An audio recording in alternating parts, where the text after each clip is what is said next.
Mind ఎంటీగా ఉన్నప్పుడు, మన మనసు ఖాళీగా ఉన్నప్పుడు. మనం వంట చేయాలంటే బిందెని ఖాళీ చేస్తాం కదా. మీ కాన్సే అంటే మీ ఆలోచనలు ఎలా ఉన్నాయంటే వచ్చే వాళ్ళని పోయే వాళ్ళని చూస్తున్నారు. అప్పుడు ఏమవుతుంది? మన బుర్రలకు ఎక్కదు. ఈరోజు మనం ఒక గురువు, ఎంత గొప్ప గురువు మనకు దొరికిండు, అది వాళ్ళ జ్ఞానం మనం తీసుకుంటున్నప్పుడు బాగా శ్రద్ధ ఉండాలి.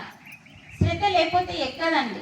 ఎందుకంటే శ్రద్ధ అనేది అది ఏదో ప్రాపంచిక విషయం కాదు. అందుకే సాయిబాబా శ్రద్ధ సబురి అన్నాడు. శ్రద్ధ లేని వాడికి ఎంత చెప్పినా నెత్తికి ఎక్కదు. శ్రద్ధ అంటే ఎవరన్నా రాని, ఎవరన్నా పోని, ఏమన్నా జరగని, ఇక్కడ ఏం జరుగుతుంది, ఏమి నా ఆత్మకి ఏం దొరుకుతుంది, ఈరోజు ఆహారం, శరీరానికి ఆహారం తయారవుతుంది ఇప్పుడు అక్కడ, కానీ ఆత్మకి ఆహారం, ఆత్మ జ్ఞానం అది పలుకుతున్నప్పుడు, ఒకరి ద్వారా అందుతున్నప్పుడు మనకు ఎంతో శ్రద్ధతో వింటేనే మనకు, ఎందుకంటే ఆత్మజ్ఞానం అంత ఈజీగా అర్థం కాదు మనకి. మనం మానసిక స్థితిలో ఉన్నాం కదా. ఆత్మజ్ఞానం అర్థం కావాలంటే ఆ స్థితిని దాటాలి. మనసు యొక్క స్థితిని దాటి ఎంటీ చేస్తే ఆత్మస్థితిలో మనం క్లాస్ వింటే చక్కగా ప్రశాంతంగా ఇక్కడే ఉండి మనం వినగలిగితే, ఎందరో ఉన్నారు ఆత్మజ్ఞానాన్ని సజ్జన సాంగత్యం రూపంలో సత్యం తెలిసిన కాస్త చెప్పడానికి అవకాశం మాకు గురువు ద్వారా లభించింది. అలా మీకు కూడా లభించింది. మరి ఇలాంటి గొప్ప విషయాలు మనం వింటే మనం ఇంకొక మెట్టు ఎక్కుతాం. అందుకనే శ్రద్ధతో వినాలి. శ్రద్ధ సబురి అన్నాడు, శ్రద్ధావాన్ లభతే గానం అన్నాడు భగవానుడు. అందుకని మనము ఆధ్యాత్మిక జ్ఞానం తెలుసుకోవడానికి శ్రద్ధ పెట్టాలి. సబురి అంటే సహనం. సంసారంలో సహనం ఉండి ఆత్మజ్ఞానాన్ని నేర్చుకోవడానికి శ్రద్ధ కావాలి. ఈ రెండు ఉండాలండి, ఇంకేం వద్దు అన్నాడు బాబా. అందుకని ఈ రెండు ఎంత గొప్పయో, అంత ఈజీగా రావండి. సహనం రాదు, చాలా కోప్పడుతూ ఉంటాం. సహనం సంసారంలో ఎందుకు సహనం ఉండాలి? సంసారంలో అంటే అన్నీ అక్కడనే నేర్చుకుంటాం కాబట్టి, సంసారమే నిర్వాణం కాబట్టి ఉన్నదంతా అక్కడనే నేర్చుకోగలుగుతాం. అందుకని ఏ కష్టం వచ్చినా, ఏ అనారోగ్యం వచ్చినా, ఏ అవమానం వచ్చినా, ఏ ఆర్థిక పరిస్థితి వచ్చినా కూడా ఆ యొక్క సంసారం నుంచి మనం అన్నీ నేర్చుకుంటాం కాబట్టి అక్కడ సహనం ఉండి నేర్చుకుంటే, శ్రద్ధ ఉంటే ఆ సంసారమే గొప్ప విద్య. అక్కడనే మనం ఎన్నో నేర్చుకోవచ్చు కాబట్టి. అందుకే మన ఇంట్లోనే ఉంది ఎంతో నేర్చుకునేదని బాబా చెప్తుండే. ఎక్కడికో హిమాలయాలకి వెళ్ళాల్సిన అవసరం లేదు. అలా నేను తెలుసుకున్న సత్యాన్ని, అనారోగ్యాన్ని తగ్గించుకోవడానికి ధ్యానంలోకి వచ్చి, ఈ ధ్యానం అనారోగ్యానికి తగ్గేదా కాదు, ఇది మనం అనారోగ్యం అనేది పోవాలి అంటే, ఆరోగ్యం కావాలంటే ఒక పెద్ద వైట్ పేపర్లో ఒక చిన్న చుక్క లాంటిది, అంత ఈజీగా ఆరోగ్యం వస్తుంది. ధ్యానం నువ్వు శ్రద్ధతో చేస్తే, అంటే ధ్యానము అనారోగ్యాన్ని చాలా ఈజీగా ఓడుతుంది. కానీ నీకు భగవంతుని దగ్గర చేస్తుంది, మన అంతరంగాన్ని శుద్ధి చేస్తుంది. ఎన్నో విషయాలు అర్థమైన ధ్యానంలోకి నేను కొత్తగా వచ్చినప్పుడు, ఓ ఇది అనారోగ్యం కోసం నేను వచ్చాను కరెక్టే, కానీ తర్వాత రెండవది ఏముంది?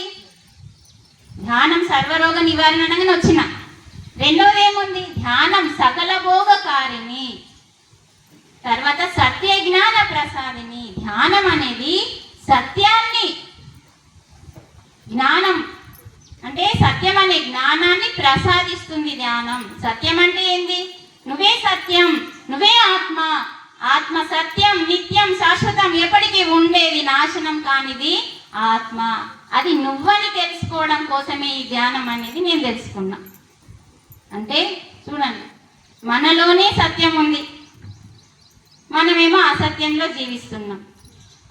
అందుకని మనలో ఉన్న సత్యమే ఆత్మ, నాశనం కాదు. అంటే నువ్వు నాశనం కాని ఆత్మవి, ఆ ఆత్మే పరమాత్మ. కాబట్టి ఈ బోధామృతంలో మొత్తం అదే ఉంది.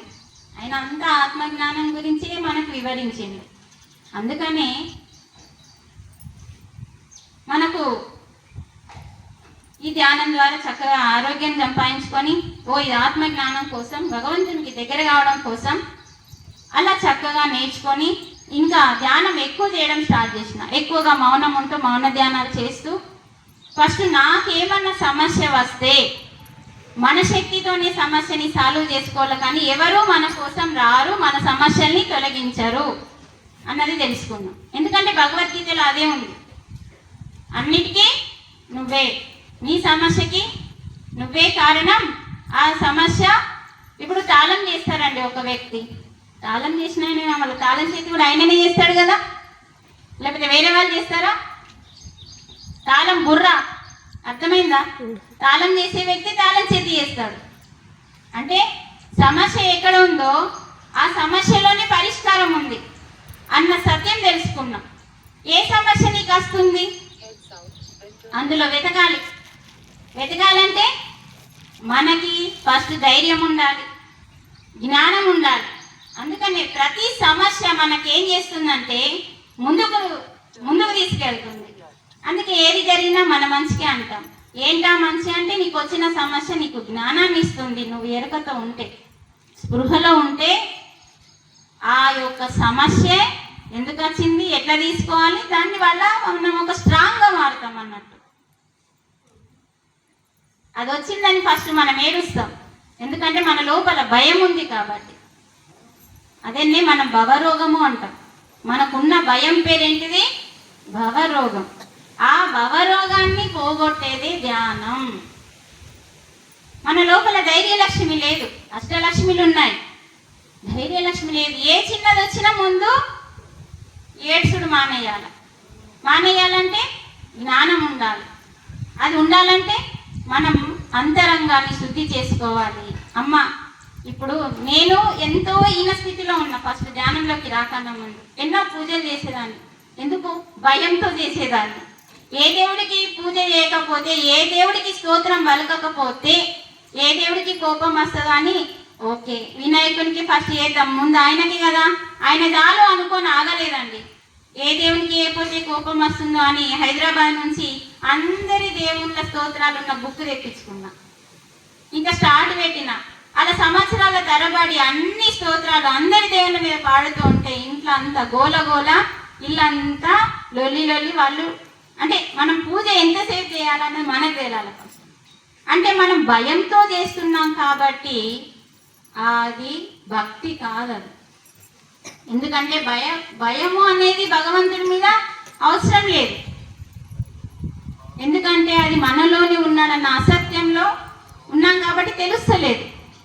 అలా నేను ధ్యాన మార్గంలోకి వచ్చి ఈరోజు 15 సంవత్సరాలు అవుతుంది ధ్యాన మార్గంలోకి వచ్చి. ఫస్ట్ నేను ధ్యానంలోకి వచ్చిన 2011లో ఆదిలాబాద్లో సెంట్రల్ గార్డెన్లో బ్రహ్మర్షి పితామహ పత్రిజీ ధ్యానం పిరమిడ్ ఓపెనింగ్, ధ్యాన మందిరం ఓపెనింగ్ ఆదిలాబాద్లో వచ్చిండు. అదే రోజు పులాజీ బాబాని చీఫ్ గెస్ట్గా పిలిచిండు. నేను అప్పటి వరకు ధ్యానం చేస్తున్నా కానీ గురువులు ఎవరో తెలియదు. చూడండి, ఆ రోజు నేను పత్రిజీని, పులాజీ బాబాని ఇద్దరి గురువులని దర్శించిన మొట్టమొదటి రోజు. అంటే చూడండి, మనకి ఎవరి జ్ఞానం అవసరం ఉందో వాళ్ళిద్దరి ద్వారా నేను జ్ఞానాన్ని తీసుకున్నా ఆ రోజు స్టేజ్ మీద. ఆ రోజు పత్రిజీ తెలియదు, పులాజీ బాబా తెలియదు. అప్పటి నుంచి నేను పత్రిజీకి శిష్యురాలే, బాబాకి శిష్యురాలే. అంటే మనకి ఎందరో ఉన్నారు గురువులు, ఒకరే అనేది లేదండి. కానీ ఎవరి జ్ఞానం, ఒక్కొక్కరి జ్ఞానం ఒక్కోలా ఉంటుంది. అందుకని అందరూ ఆత్మజ్ఞానమే చెప్తారు, ఒక్కొక్క వేలో ఒక్కొక్కటి చెప్తూ ఉంటారు. మనకి ఏది అబ్బుతుందో అది చక్కగా మనం తీసుకొని, అందుకనే గురువు అంటే జ్ఞానాన్ని పంచేవాడు కాబట్టి అందరూ మన గురువులే. ఇక్కడ ఏది తేడా లేదు గురువులకి, మనకే ఉంది తేడా. ఆ గురు సన్నిధిలో ఉన్న శిష్యులకే తేడా ఉంటుంది, కానీ గురువులకి ఎప్పుడు నీ గురువు నా గురువు అన్న తేడా ఉండదు. అందరి దగ్గర నుంచి మనం నేర్చుకోవాలి. ఎందుకంటే అన్ని చెట్ల ఫలాలు తింటాం, అన్ని చెట్ల కూరగాయలు తింటున్నాం కదా. ఏ ఒక్క పండే తింటా నేను అనుకుంటావా నువ్వు? నేను అరటి పండే తింటా అనుకుంటావా? నేను వంకాయనే తింటా అనుకుంటావా? అన్ని పండ్లు ఎందుకు తింటున్నావు? అన్ని కూరగాయలు ఎందుకు తింటున్నావు? అలాగే జ్ఞానం అనేది ఎవరిచ్చినా తీసుకుందాం, ఆత్మజ్ఞానం కాబట్టి. జ్ఞానం బాబా ఇచ్చిందా, పత్రిజీ ఇచ్చిందా, శబరిమాత ఇచ్చిందా, సాక్షాత్తు జగద్గురు భగవంతుడే ఇచ్చాడా? ఎవరిచ్చినా జ్ఞానం, ఆత్మజ్ఞానం మనల్ని మెట్లెక్కే జ్ఞానం కాబట్టి అందరి దగ్గర తీసుకోవడం కరెక్ట్. అందుకని నాకు అసలు చాలా విషయాలు నేను 2011లోనే బాబా పుస్తకాలు కొనుక్కున్నా. పులాజీ బాబా పుస్తకాలు కొనుక్కొని బాబా జ్ఞానం ఎంతో తీసుకున్నా. అలాగే శబరిమాత ఆమె కూడా ఇదే చెప్పింది. వీళ్ళు ముగ్గురు చెప్పింది ఒకటే, శ్వాస మీద ధ్యాస. శ్వాస ఉంటేనే మనం ఉంటాం కాబట్టి దాన్నే మనం పట్టుకోవాలి. ఎందుకంటే లొల్లి పెట్టేదంతా మనసు కదా, ఆ లొల్లిని తీసేయాలంటే శ్వాసతోనే అవుతుంది, ఏ డాక్టర్తో కాదు. ఎక్కడ మందు లేదు మనసుకి, కానీ బయట లేదు మందు, లోపల ఉంది. మన మనసుకి మందు ఎక్కడుంది? లోపల ఉంది. ఆ లోపలున్న మందే శ్వాస. అందుకనే శ్వాస మీద ధ్యాస పెట్టి మనం ధ్యానం చేస్తే మన మనసు లొల్లి చేసి మన మనసు చక్కగా కూర్చుంటుంది. అప్పుడు మళ్ళీ చక్కగా బుద్ధి మనది వికసించి ఆ చక్కటి ఆత్మ జ్ఞానాన్ని మనం తెలుసుకోగలుగుతాం. అలా నేను ధ్యాన మార్గంలోకి వచ్చిన, ఇది నా అనుభవం అండి. అంటే చూడండి, మనకి బోలెడంతుంది, మనం 100 క్లాసులు నేర్చుకున్నాం ఇక్కడ. ఇది నా అదృష్టం, మీరందరూ నాకు అవకాశం ఇచ్చింది. ఎందుకంటే నేను తాత ఉన్నప్పుడు నేను ఎన్నోసార్లు వచ్చిన ఇక్కడికి. ఆ రావడం వల్ల నాకు ఈ అవకాశం దొరికింది ఇక్కడ. అంటే ఎప్పుడైతే మనం ఒకరి దగ్గరికి వచ్చి పంచుతున్నామో మనకి పెరగడం కోసమే. పెరగాలి అంటే ఇంట్లో ఉంటే పెరగదు. 10 మందికి ఇలా తల్లులందరికీ మీ దగ్గరికి మేము వచ్చి, మీరు మా దగ్గరికి కాదు, మేమే మీ దగ్గరికి వచ్చి చెబుతూ ఉంటే మాకు పెరుగుతుంది. కాబట్టి ఇది పెరిగితేనే మనం ఈ జన్మని చక్కగా ఆత్మజ్ఞానం అని, బ్రహ్మజ్ఞానం అని, ఈ జ్ఞానంలో చక్కగా కర్మలన్నీ దగ్ధం చేసుకొని ఆఖరి జన్మ చేసుకోవచ్చు. అది కావాలంటే ఎంతో సాధన అవసరం. అందుకనే మన జీవితంలో, మన ఇంట్లో